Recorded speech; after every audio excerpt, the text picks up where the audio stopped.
네, 우리가 지난 시간에 고린도전서를 나누면서 우리 길게 시리즈로 나눴죠. 그래서 고린도 교회 안에 있는 여러 가지 문제점을 우리가 함께 살펴봤습니다. 그리고 사도 바울이 그것에 대해서 어떤 그 해법을 얘기했는지를 우리가 함께 살펴보면서 어떻게 문제를 풀어가야 되는지에 대한 부분도 우리가 함께 봤어요. 그러면서 저는 고린도전서를 설교하는 입장에서 저도 하나의 기준을 마음에 담게 되었습니다. 그것은 옳고 그름을 따지는 것도 물론 매우 중요한 일이지만 그보다 더 중요한 것은 상대방의 유익을 구하는 것이다. 네, 그 사실을 마음 깊이 담았습니다.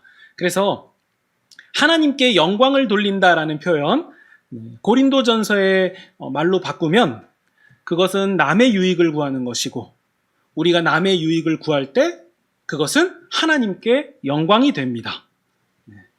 그리고 그 이후에 제가 이제 그 다음 설교는 뭘로 할까 좀 고민을 했는데 고린도 후서를 목요일까지는 고민했어요. 목요일까지 고린도 후서를 열심히 고민하다가 고린도 후서 보면 이제 바울이 복잡한 자기의 개인적인 복잡한 얘기를 좀 하거든요. 고린도전서는 교회의 복잡한 얘기를 했다면 고린도 후서는 이 바울이 좀 좌절하고 속상한 얘기들을 좀 많이 시작해요. 그래서 고린도 후서를 이어서 하면 좀 분위기가 우울해질 수 있겠다 싶은 생각이 들어서 출애굽기로 한번 구약으로 넘어가 보는 것도 괜찮겠다라는 생각이 들었습니다. 네. 그러면서 이제 결국 제가 이런 생각을 했어요. 남의 유익을 구하는 가장 최고의 단계는 무엇일까? 남의 유익을 구하는 가장 최고의 단계. 그것은 아마도 이견이 없을 것 같은데 사랑입니다. 남을 사랑하는 것이 남에게 유익을 끼치는 가장 최고의 상태인 거죠. 왜냐하면 우리는 사랑할 때 우리가 가지고 있는 어떤 기준이나 생각들이 다 무너지잖아요. 평소에는 이렇게 하는 사람들 나 싫어하지만 그 사람을 사랑하게 되면 그 사랑하는 그 사람에게서 그 모습이 드러날 때 어느 정도 수용이 되고 그냥 괜찮아지는 부분들이 보입니다. 자녀를 대할 때 가장 최고로 대하는 태도는 자녀를 사랑하는 것이고 남녀가 서로 사랑하는 것도 마찬가지예요. 남녀가 서로 가장 존귀하게 대하는 방법은 사랑입니다. 또 사람이 사람을 사랑한다는 것은 인간의 한계를 뛰어넘는 그런 개념인 것 같아요. 인간이 인간을 뛰어넘는 어떠한 무언가를 상대방에게 해주는 것, 그걸 사랑이라고 말할 수 있죠. 근데요, 우리는 사랑할 때 우리의 인간됨을 뛰어넘는다. 이것을 저는 어디서 조금 보냐면요. 예를 들어서 우리 애가 확실히 이거 누가 봐도 우리 애가 확실히 잘못한 건데 다른 애엄마가 우리 애를 혼내는 장면을 보면요. 우리 애가 확실히 잘못한 건데 이게 참 마음이 곤란해져요. 그러면서 우리 애가 뭘 그렇게 잘못했습니까? 그쪽에도 만만치 않은 것 같은데요. 라는 마음이 없는 얘기를 좀 하지 않을까. 네, 그런 생각도 좀 해봅니다. 물론 제가 제3자였다면 에이, 제가 잘못했네 하면서 이렇게 얘기했을 것 같아요. 운전할 때는 말할 것도 없습니다. 내가 운전하는데 앞에 누가 위험하게 끼어들면 그건 매우 불쾌한 일이에요. 오늘도 제가 이 교회 오면서 매우 불쾌하게 끼어드는 사람이 있었는데요. 기분 되게 나쁘더라고요. 저는 비켜주는데 위험하게 훅 들어오거나 그러면 그건 좀 불쾌한 마음이 있습니다. 그런데요. 물론 이제 옳고 그름만 따지면 그렇게 운전하면 안 되죠. 네, 안 되는 겁니다. 근데 운전이 미숙한 예를 들어 우리 교회 권사님 중 한 분께서 그렇게 끼어드시면 그건 있을 수 있는 일이에요. 그렇죠? 그건 있을 수 있어요. 제가 잘 들어오시도록 깜빡이까지 키면서 배려해드리고 싶은 상황이에요. 이중적이죠. 네. 근데요, 운전뿐만 아니라 우리 이 앞에 예배당 앞에서 우리 교인 중 한 사람이 어떤 길 가던 사람과 다투는 상황이라고 해봅시다. 누가 봐도 우리 교인이 잘못한 거예요. 이건 누가 봐도 우리 교인이 무례한 상황이에요. 그러면 제가 그 상황을 봤어요. 그럼 저는 어떻게 할까요? 우리 김 집사님이 잘못했으니까 빨리 사과하세요. 저분한테 사과하세요. 제가 그럴까요? 그 말이 하고 싶어도 그냥 이렇게 은폐할 것 같아요. 가만히 있거나요. 사실 저는 그게 맞는 말이라는 건 알아요. 잘못한 사람이 사과해야 돼요. 이건 설명할 필요도 없는 상식이고 통념이고 이건 애들도 압니다. 그런데요, 저는 그런 말을 하지 않을 것 같아요. 마음속으로는 비록 잘못했지만 그래도 우리 교인 편을 들고 있을 것 같습니다. 그걸 옳고 그름으로 따진다면 제가 틀린 거 저도 알거든요. 그렇게 하면 안 돼요. 저 나쁜 사람이에요. 그런데도 저는 우리 교인의 편을 들 것 같아요. 물론 제가 이렇게 드리는 말씀을 여러분들께서 지적으로는 뭐 틀렸다라고 말씀하실 수 있겠지만 정서적으로는 이해하는 부분이 있으실 거예요. 네. 누군가가 뭐 맞고 틀리고를 떠나서 일단 내 편을 들어준다는 것은 참 고마운 일입니다. 아무도 날 이해해 주는 것 같지 않을 때 내 편에 서서 나의 입장을 대변해주고 나와 입장을 같게 해주는 사람이 있다면 우리는 그 사람을 위해서 내가 할 수 있다면 뭐라도 해주고 싶은 그런 마음이 들 거예요. 그러면 이제 우리가 하나님 얘기를 해볼까요? 우리 하나님은 인간하고 다릅니다.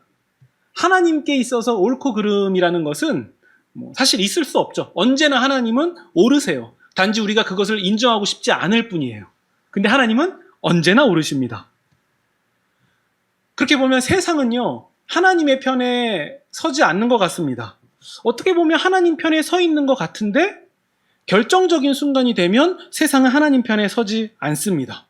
왜냐하면 세상은요, 세상이 정한 옳고 그름을 가지고 있기 때문이에요.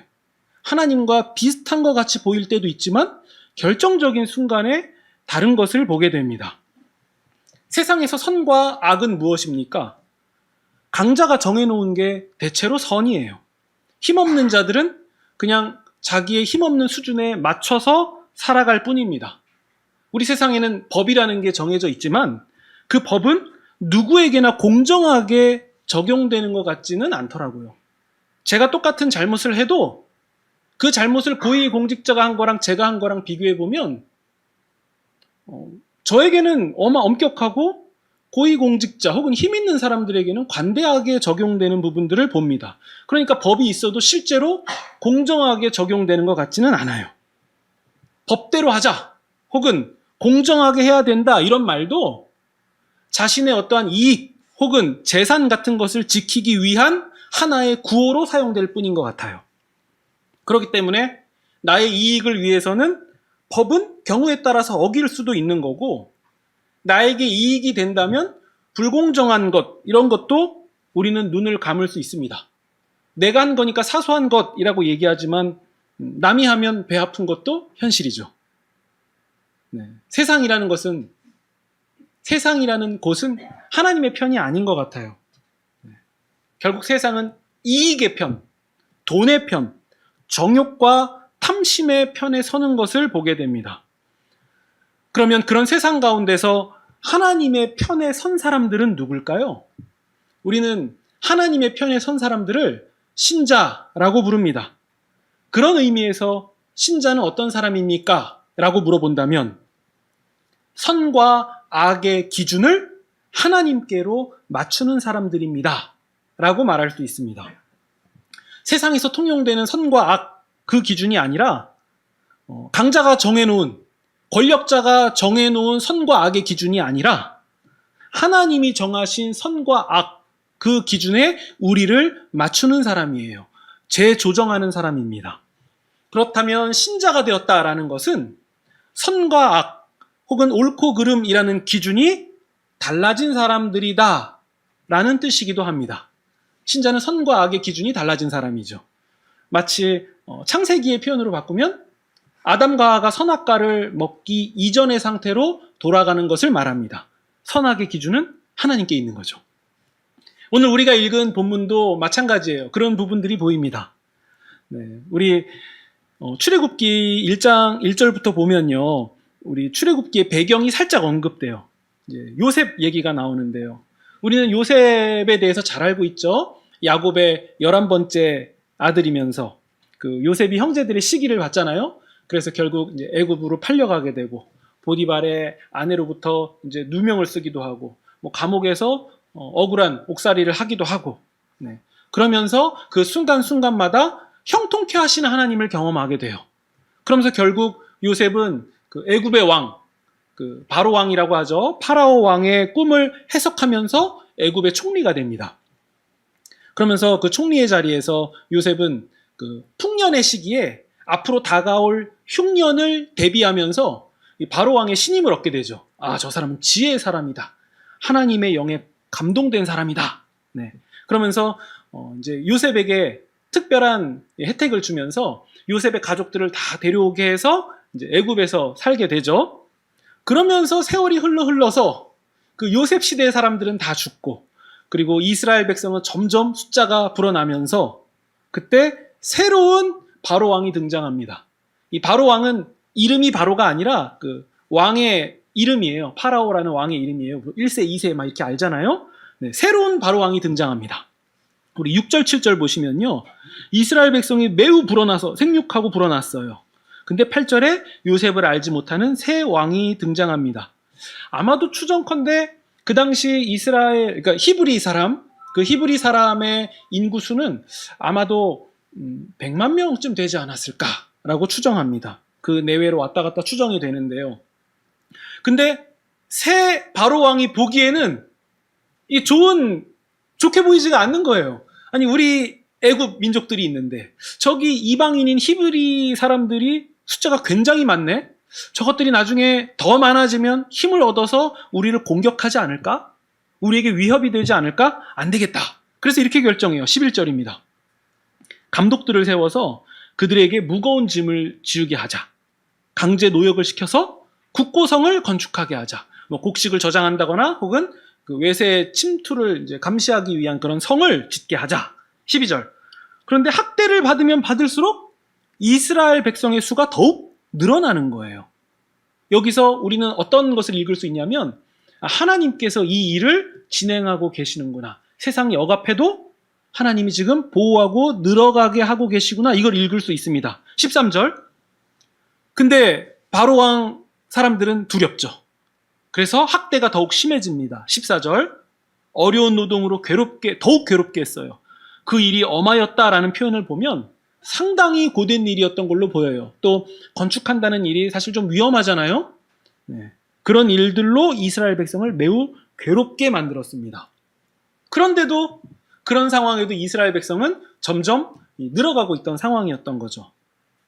하나님의 뜻을 막을 수 없는 상황이에요. 근데 이때 바로 왕이 특단의 조치를 내립니다. 그게 뭐냐면요. 산파를 불러요. 산파들을 불러서 명령을 내리는데 그 16절입니다. 히브리 여인이 해산할 때 아들이면 죽이고 딸이면 살려두라 라는 얘기예요. 아들이면 죽이고 딸이면 살려둬라. 우리는 이제 이 명령만 들어도 바로 왕이 어떤 생각을 갖고 있는지 이제 짐작이 되죠. 왜 아들만 죽이라고 했는지요.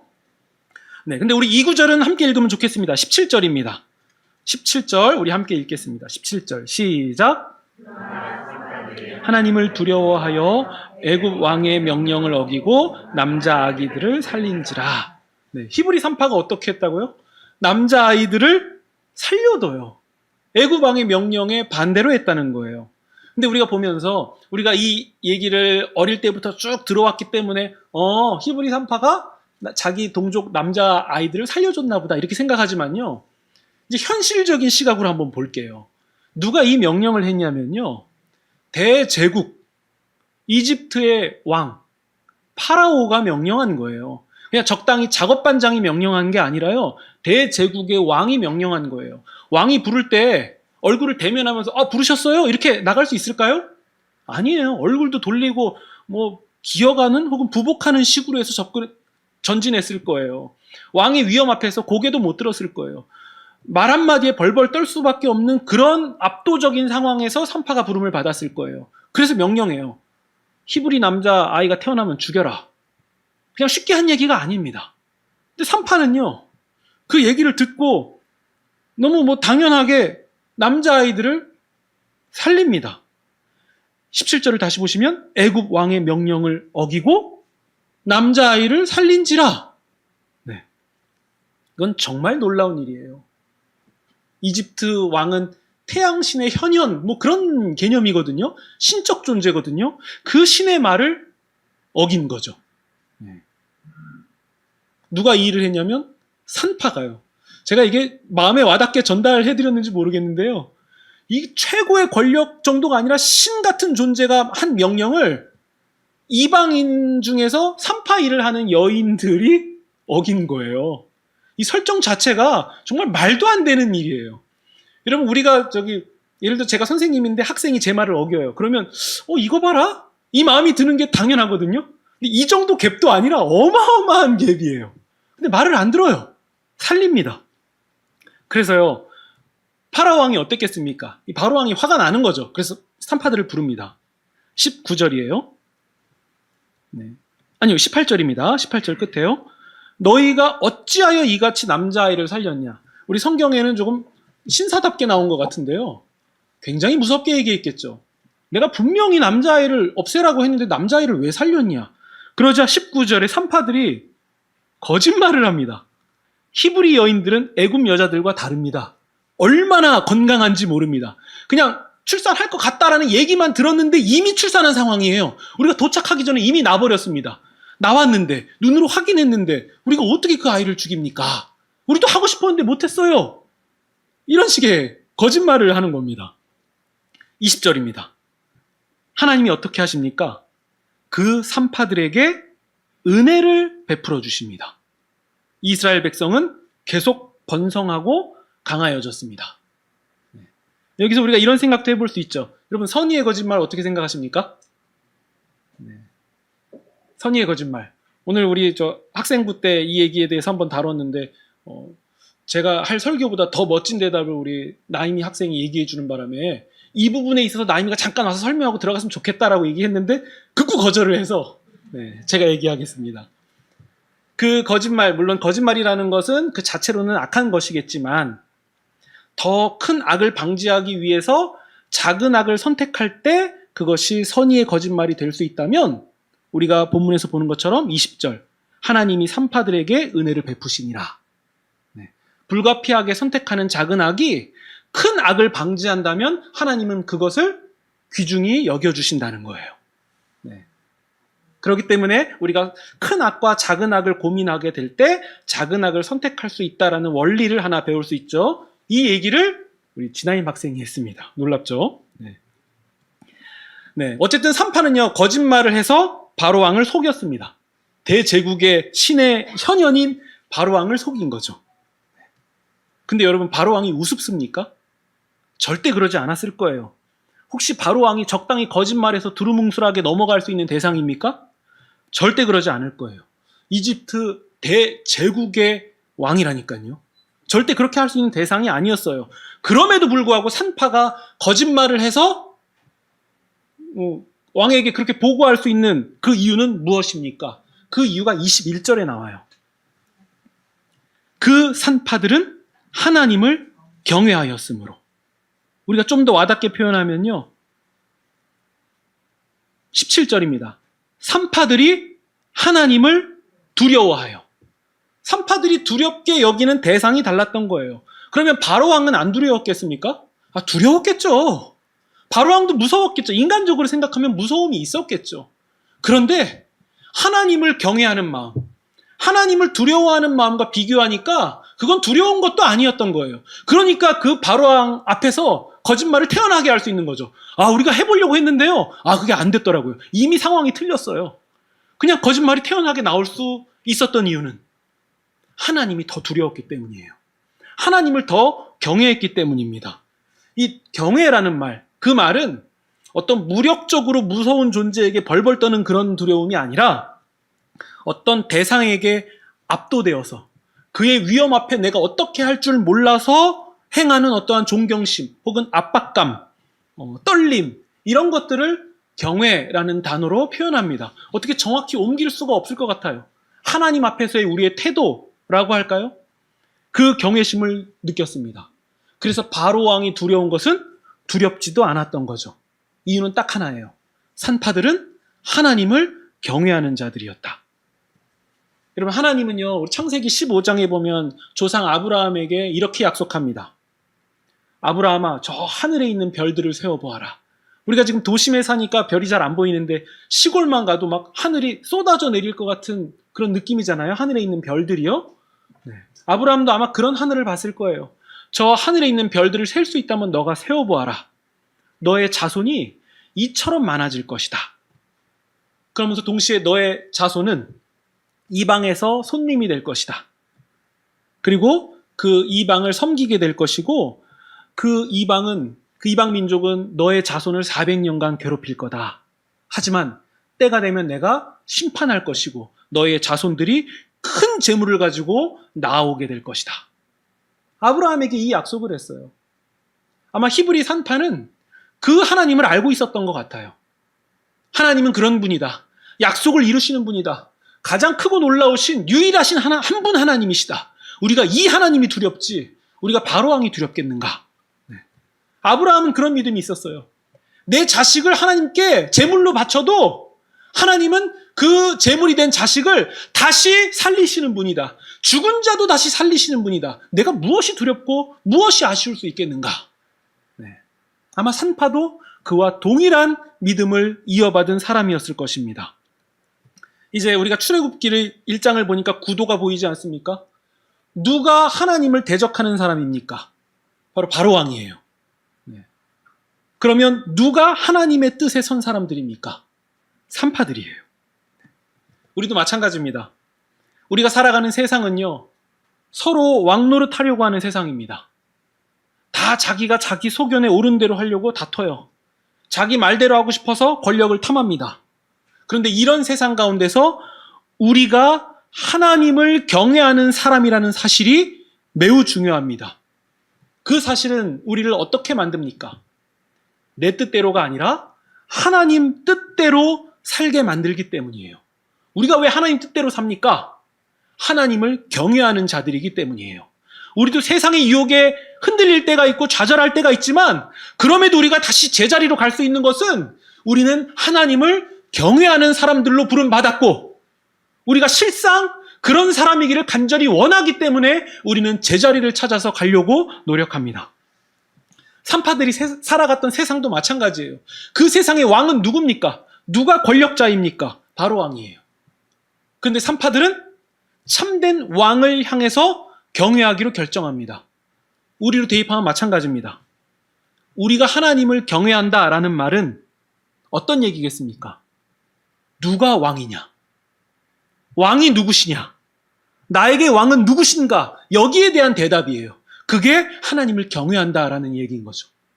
우리의 왕은 하나님이십니다. 산파들이 살아가는 세상의 왕은 바로 왕이었어요. 그러나 산파들은 얘기하죠. 우리의 왕은 하나님이십니다. 그 얘기는 이렇게 이해할 수 있을 것 같아요. 산파들이 거짓말까지 하면서 바로왕의 명령을 어겼다는 것은 바로왕을 따르지 않겠다는 매우 적극적인 의사표현이고요. 동시에 나는 하나님 편에 서겠습니다라는 매우 적극적인 의사표명입니다. 그게 산파들이 한 거짓말에 담겨있는 의미죠. 하나님을 경외하는 마음이 산파들을 그렇게 바꿔놓은 거예요. 그러면 우리는 어떻습니까? 나는 하나님을 경외하는 사람입니까? 내 삶의 모든 기준과 결정이 하나님을 경외하는 곳에서부터 시작합니까? 우리가 하나님을 경외하는 마음에서 모든 일들이 흘러가기를 원하는 사람이 나입니까? 나는 이 세상에서 누구를 두려워합니까? 이것이 우리의 믿음의 방향을 분명하게 해주는 거예요. 저 같은 경우에는 교통 카메라가 무서워서 절대 그 규칙을 어기지 않습니다. 시속 30? 저는 철저하게 지켜요. 왜냐면요, 도덕심이 아니라 벌금이 무서워서 그래요. 벌금을 두려워해서 저는 그렇게 합니다. 벌금 때문에 제 운전이 달라지더라고요. 하물며 우리가 하나님을 두려워하고 하나님을 경외한다면 우리의 믿음의 행실은 어떻게 될까요? 달라질 수밖에 없는 거예요. 우리의 기준이 세상에 있는 게 아닌 거예요. 하나님을 두려워하기 때문에 하나님께 우리를 맞추게 되는 거죠. 그러니까 저는 정말 엄중하게 물어봐야 돼요. 나는 벌금을 두려워하는 것만큼이나 하나님을 두려워하는가? 여기서 저의 믿음이 다 들통나는 거예요. 말로는 속일 수 있어요. 하지만 저는 자신은 좀 없어요. 그 정도까지는 아닌 것 같아요. 그래서 저는 하나님이 필요한 사람이죠. 저는 그래서 하나님이 필요한 사람이에요. 하나님이 아니면 저는 애당초 못하는 사람입니다. 하나님을 경외하는 이 모습을 보여준 것은 어디 산파뿐이겠습니까? 다니엘의 세 친구들은요, 바벨론 왕이 세운 금신상 앞에 절할 것을 요구받습니다. 왕이 그래요. 그렇게 하지 않는 자들은 풀무불에 던져버릴 것이다. 네. 그러면서 이렇게 얘기하죠. 능히 너희를 내 손에서 건져낼 신이 있냐? 그 신이 누구냐? 네. 그때 다니엘의 세 친구인 사드락, 메삭, 아벳느고가 이렇게 대답합니다. 왕이시여, 우리는 왕의 그 질문에 대답할 필요가 없습니다. 우리가 섬기는 하나님이 계시면 우리를 맹렬히 타는 풀무불 가운데서 능히 건져내실 것이고 왕의 손으로부터도 건져내실 겁니다. 그러나 그렇게 하지 아니하실지라도, 그런 일이 일어나지 않는다 할지라도 왕이요, 우리가 왕의 신들 앞에 절하지 않을 거고 왕이 세우신 금신상 앞에도 절하지 아니할 줄을 아옵소서. 그들의 고백은 하나님이 구해주실 거니까 저희는 말 안 들을래요가 아니라, 하나님이 안 지켜주신다 해도 우리는 하나님을 경외하는 사람들입니다. 하나님이 안 지켜주신다 해도 우리는 금신상에게 절할 일은 없을 줄로 아시면 좋겠습니다. 네. 바벨론 왕 앞에서 이렇게 고백할 수 있는 이유는 무엇입니까? 두려워하는 대상, 경외하는 대상이 분명했기 때문입니다. 또 우리는 여인 라합을 잘 알 것입니다. 모세의 후계자 여호수아가 이 정탐꾼을 보내요. 여리고성을 정복하기 전에 이제 정탐꾼을 보내는데요. 여리고 왕이 정탐꾼이 들어왔다는 소식을 들어요. 그리고선 정탐꾼을 잡아야겠죠? 근데 그 정탐꾼을 숨겨둔 사람이 라합입니다. 그때 여리고 왕이 라합에게 사람을 보내서 얘기해요. 너한테 온 사람들, 너의 집에 온 사람들이 있다는 얘기를 들었다. 그 사람들을 내놔라. 그 사람들은 이 지역을 정탐하러 온 사람들이다. 그러자 라합이 어떻게 합니까? 마치 선파들을 따라하는 것처럼 거짓말을 합니다. 오긴 왔거든요? 근데 그 사람들이 정탐꾼인지는 제가 모르고 그랬어요. 그리고 어두워질 즈음에 그 사람들이 저희 집에서 나갔는데요. 어디로 갔는지는 잘 모르지만 아마 지금 뒤따라가면 그 사람들을 잡을 만한 상황이긴 해요. 그리고 나서 라합은 왜 그런 거짓말을 했는지를 말합니다. 정탐꾼들에게 얘기해요. 왜 숨겨줬는지를. 나 라합은 여호와께서 이 땅을 여러분 민족에게 주신 줄을 알고 있습니다. 당신들을 심히 두려워하고 있고 이 땅의 주민들도 당신들 때문에 간담이 녹아있는 상황입니다. 왜냐하면 하나님께서 하신 일을 우리가 들었기 때문이에요. 하나님이 어떤 분이신지를 우리가 들었기 때문에 하나님의 사람들인 당신들을 두려워하는 마음 우리가 가지고 있습니다. 라합이 왜 거짓말했습니까? 하나님을 경외하는 마음으로 그 일을 한 거예요. 그럼 우리는 답이 나오는 것 같아요. 라합은 어떻게 하나님을 경외하게 됐습니까? 하나님께서 하신 크고 놀라운 일을 들으니까 하나님에 대한 경외심이 생긴 거예요. 그러면 우리가 성경 말씀을 배울수록 우리는 어떤 사람이 되어야 됩니까? 하나님의 크고 놀라우신 일을 듣게 되기 때문에 더욱 하나님을 경외하는 사람이 될 수밖에 없고, 우리가 하나님을 경외하는 사람이 된다는 것은 우리가 겸손한 사람이 될 수밖에 없다라는 얘기입니다. 결국 라합은 하나님을 경외하기 때문에 하나님 편에 설 수밖에 없는 사람이 된 거죠. 우리도 마찬가지입니다. 우리도 이 질문 앞에 서야 돼요. 나는 하나님을 경외하는 사람인가? 나는 하나님을 두려워하는가? 이 질문 앞에서 우리는 선악의 기준을 분명하게 하게 됩니다. 우리로 하여금 누구를 따를 것인지가 분명하게 되도록 만들어줍니다. 누가 왕이신가에 대한 질문 앞에서 오직 하나님이 우리의 왕이시다라는 대답, 이 대답을 분명하게 만듭니다. 그래서 이 세상에서 우리가 하나님의 편에 설 수밖에 없는 원인이자 이유가 되는 거죠. 누가 하나님 편에 설 것인가? 내가 하나님 하면 나는 믿음이 있는 사람이다. 그리고 이 믿음은 내가 세상에 속하지 않은 사람이라는 사실을 드러내는 것이다. 그래서 우리는 하나님 편에 설 수밖에 없다. 네. 여러분, 이 모든 상황을 안 바로왕은 어떻게 합니까? 22절이에요. 네. 바로가 그 모든 백성에게 명령하여 이르되 아들이 태어나거든 너희는 그를 나일강에 던지고 딸이 태어나거든 살려두라. 네. 결국 자기 소견에 옳은 대로 하는 결정을 내립니다. 이게 세상이죠. 네.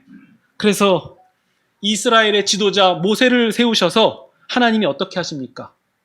그 바로 왕을 심판하셔서 그래서 나일강이 피로 변하는 재앙을 내리시는 거예요. 하나님 그 일에 대한 엄중하고 무서운 심판을 내리십니다. 네. 여러분 출애굽기라고 하면 이건 모세의 이야기라고 말해도 사실 과언이 아니에요. 모세가 하나님과 함께 놀라운 일을 행하는 일들이 가득합니다. 네. 그런데요, 출애굽기 1장만큼은 좀 달라 보입니다. 모세의 이름은 아직 나오지도 않아요. 오히려 출애굽기 1장은요, 다른 사람의 이름을 언급하고 있어요. 그 이름은 15절에 나오는 히브리 산파, 십브라와 부아입니다. 히브리 산파의 이름이 기록되어 있어요. 이 당시만 해도 남성 중심 사회이기 때문에 주로 남성의 이름이 언급되는데 특이하게도 히브리 산파의 이름으로 시작됩니다. 그러니까 출애굽기는 하나님의 편에 선 자의 이름을 말하면서 시작하고 있었던 거예요. 그러면 모세는 어떤 사람입니까? 이 산파들의 신앙에 빚을 진 사람이에요. 이 산파 때문에 목숨이 유지될 수 있는 사람이었던 거죠. 이 산파들의 신앙을 물려받아서 바로와 이집트라는 거대한 세상에 맞서서 하나님 편에 선 사람이 됩니다. 그 사람이 모세인 거죠. 마찬가지입니다. 이 시대에 우리가 신자로서 요구받는 것은 우리가 하나님 편에 서는 거예요. 이 세상에서 우리가 하나님 편에 서는 것, 하나님은 그것을 우리에게 요구하고 계십니다. 모세같이 유명하지 않아도 돼요. 모세같이 휘황찬란하지 않아도 됩니다. 그저 우리가 그냥 평범한 한 사람의 시민으로서 하나님 편에 서서 주어진 이 삶을 살아간다면 이것은 매우 놀라운 가치가 있는 일입니다. 그 신앙이 다른 사람들에게 이어지게 될 거죠. 그러면 신자는 어떤 사람입니까? 세상의 기준과 가치에 순응하는 사람이 아니라 가만히 있으면 이득이 되고 편하니까 그냥 세상 따라서 그럭저럭 흘러가는 사람이 되는 것이 아니라 옳고 그름이 달라진 사람이에요. 아예 상식이라는 틀 자체가 달라진 사람이에요. 철저하게 하나님 편에 서서 세상을 역행하면서 심지어 손해를 감수하기까지 하나님의 뜻을 따라서 살기로 결정하는 사람들이에요. 하나님의 뜻이 나의 뜻이 되는 사람들입니다. 선과 악의 기준을 하나님께로 되돌리고 다시 재조정하는 사람이에요. 이 얘기는 우리가 어떤 고집이 있거나 혹은 소신이 있는 강단이 있는 사람으로 평가받으려고 그렇게 행동하는 것이 아니에요. 그저 내가 하나님을 경외한다라는 증거이고 나의 왕이 하나님이시다라는 신앙 고백일 뿐이에요. 우리가 신앙 때문에 혹은 믿음의 결단 때문에 손해를 봐야 한다면 우리가 좀 더 불편하게 살아야 된다면 그렇게 합시다. 열매가 맺힌다는 것은 반드시 인내가 따라올 수밖에 없는 거예요. 불가피한 일입니다. 특히 인내하는 일은 우리가 사람을 대하는 일에 있어서 더욱 드러나면 좋겠습니다.